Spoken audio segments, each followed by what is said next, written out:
graphing y equals 2 cos 3x.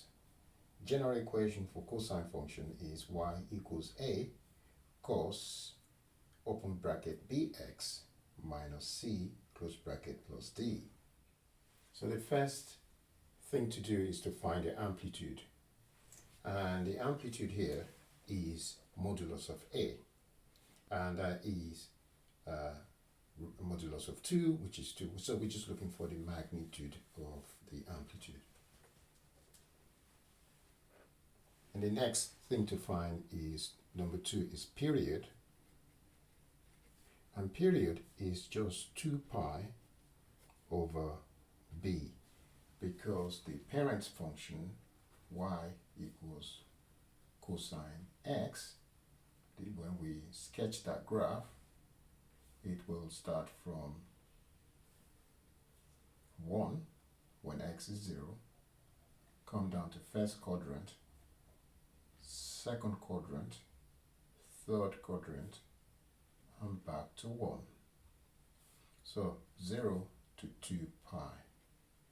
So that's the cosine function. And the period here is 0 to 2 pi. We need to find the period for ours.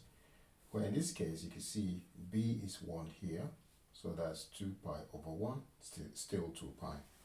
So period for this function is 2 pi, not over 1, rather we have 3.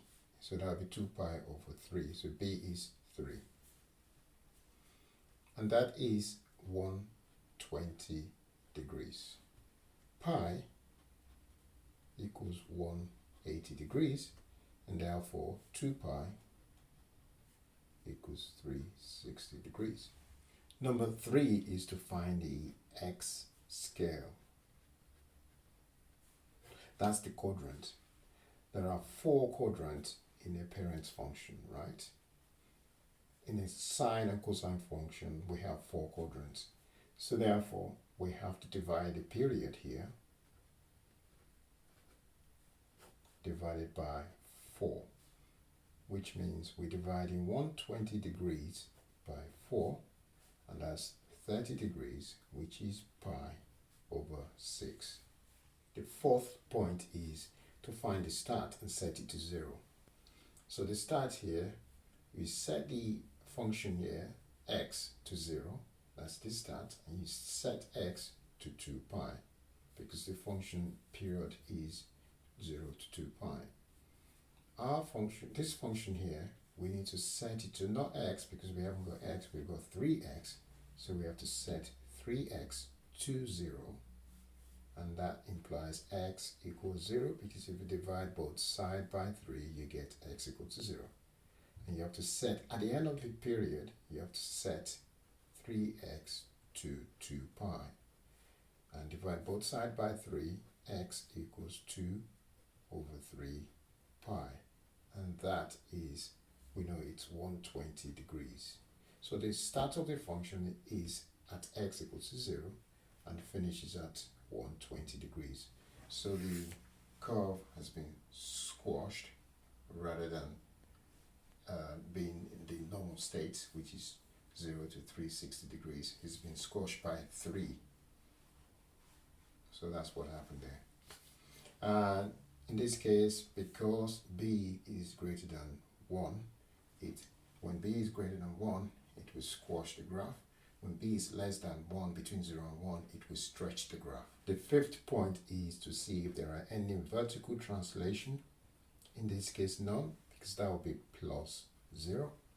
So this is plus 0, that's why it's crossing the x-axis at y equals to 0. So therefore, this will cross the x-axis at y equals to 0. Right, so we've got the graph ready to plot the function. We have the starting point is 0. At the starting point, you can see at x equals to 0, the magnitude is 2. So we started there, 2.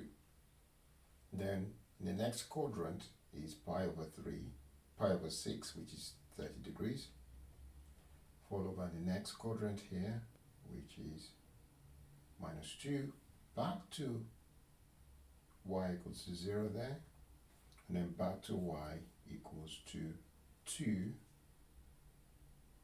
there. So that's the function. So we got a minimum turning point here. That's a turning point there. That's a minimum.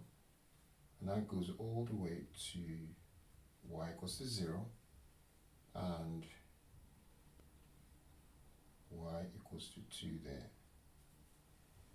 Likewise, this one goes from there to meet the minimum point there, and there is a turning point there, and that goes to meet at there. So do not draw your graph with your pen, always use pencil in case you have to rub things off. So that's the first period. That's the first quadrant, second quadrant, third quadrant, and fourth quadrant. That's why we divided by 4. And the X scale is telling us what to add onto the starting point. Now we are plotting it to the second, we're plotting another period to the left. We could have plotted another one to the right. It's a continuous function. So that will come to meet at 0 here, y equals to 0, y equals to minus 2 there, and y equals to 0 there, and then y equals to 2 there. Right, so that is coming down like that, and to make that. And there's a turning point here to make that one there, and that is just going up, and there's another turning point there. Okay, so that's the curve. So what's happened? The amplitude is 2, so it stretches because A is greater than 1. A is 1 or greater. So that stretches that vertically, so vertical stretching.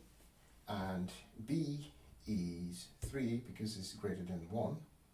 It squashes the graph 3 times. So that's why you're dividing it by 3. So that's what happened there. And so that's the graph of y equals 2 cos of 3x. So remember to do your first point is to do your amplitude, then you do your period, x scale, then the start, and check if there are any vertical translation. You do the start and the end as well, by the way. And it's also good to know what the parent graph looks like, then it's easy to sketch that.